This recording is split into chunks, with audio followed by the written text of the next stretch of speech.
আমার হুসাইন যখন কারবালায় দাঁড়িয়ে গেছেন, ভাষণ শুরু করেছেন, 22,000 এজিদি ডানে বামে সামনে মানুষের সাইলাভ হয়ে গেছে। হুসাইন শুরু করলেন নানা জানের তারিফ।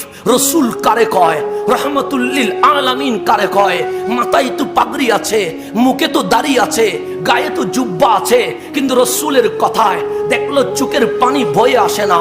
রসুলের কথায় প্রেমের ঢেউতে কেউ ঢেউ দেয় না। হুসাইন আস্তে করে আলোচনা বন্ধ করে দিলেন, ডাক দিয়ে বললেন, আতারিফুনি, চিনো আমি কে, মান আনা, কেউ উত্তর দেয় না। হুসাইন 22,000 এজিদিকে আঙ্গুল তুলে বলেছিলেন, তোমাদের মাঝে একজনও কি মুমিন নাই?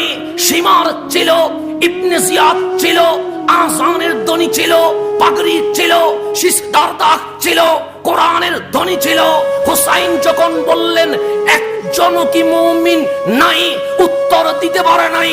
হুসাইন জাতিকে জানিয়ে দিয়েছে, পাগড়ির নাম ইসলাম নয়, দাড়ির নাম ইসলাম নয়, জুব্বার নাম ইসলাম নয়, কোরআনের ধ্বনি দেওয়ার নাম ইসলাম নয়, বুকে মুস্তাফা তাকার নাম মুসলমান।